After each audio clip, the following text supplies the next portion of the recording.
The Prince and Princess of Wales have returned, with refined style, composed grace, and, of course, a perfectly coordinated wardrobe. Catherine, Princess of Wales, appeared every inch the epitome of elegance at the Natural History Museum in London, where she and Prince William marked their first joint engagement since July. The princess chose a sharp white tweed blazer, worn with a crisp blouse and tailored black trousers. Her look, completed with a glossy blow-dry and soft, natural makeup, was the sort of quietly commanding outfit that reminds the world she can balance both chic professionalism and relaxed approachability.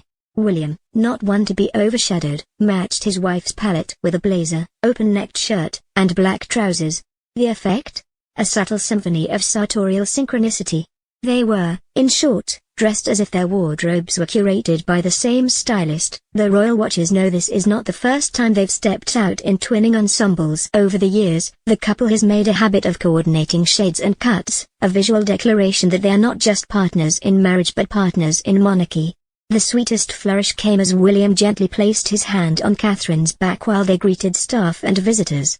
It was a small gesture, but one that spoke volumes. Royal protocol may keep grand public displays of affection to a minimum, yet the occasional glance, touch, or supportive gesture has become the Walesi's signature way of showing unity. It is romance, royal style, low-key, dignified, but unmistakably tender. The setting was no ordinary backdrop. The couple toured the museum's newly transformed gardens, an ambitious project tied to the urban nature movement and the National Education Nature Park. Here, biodiversity isn't a dusty scientific term, it is brought to life through learning programs, pond-dipping adventures, and green spaces designed to reconnect visitors with the natural world. Catherine, who serves as patron of the museum, was clearly in her element. Few things animate her more than children, education, and nature, and this visit combined all three. In high spirits, she chatted with young people about the power of biodiversity and the joy of outdoor learning. Her well-documented passion for nature as a tool for mental health was evident in every smile and word of encouragement. For William, the outing dovetailed perfectly with his environmental agenda. Through the Earthshot Prize, he has long championed innovative solutions to heal the planet.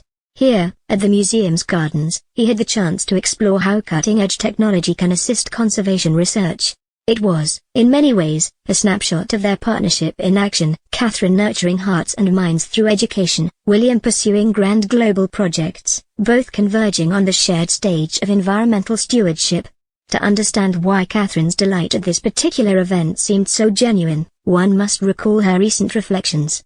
Earlier this year, she described nature as her sanctuary, a place of peace and reconnection in an otherwise busy world. Her short films, celebrating the changing seasons, painted her as Britain's unofficial Mother Nature, softly urging the public to see outdoor spaces as restorative, even spiritual. These weren't hollow words. During her cancer treatment last year, Catherine credited the natural world with supporting her healing, physically, mentally, and spiritually. In a moving statement celebrating the reopening of the museum's gardens, she wrote of nature's power to nurture and inspire growth. This wasn't simply a royal patron ticking boxes on an official brief. It was a woman drawing from her own lived experience, weaving personal vulnerability into public duty. Their return to duty was all the more striking because the family had kept a relatively low profile over the summer. The Waleses retreated to Balmoral with King Charles and Queen Camilla, preserving the long-standing tradition of royal family gatherings in the Highlands. There, between Sunday services at Crathy Kirk and countryside walks, Catherine enjoyed the sort of downtime that modern royal life rarely allows. It seems the Greek sunshine also left its mark.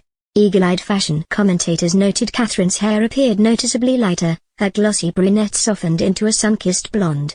Experts explained that time in the sea air, salt water, and sunshine naturally brightened her locks, making a lighter shade both practical and flattering.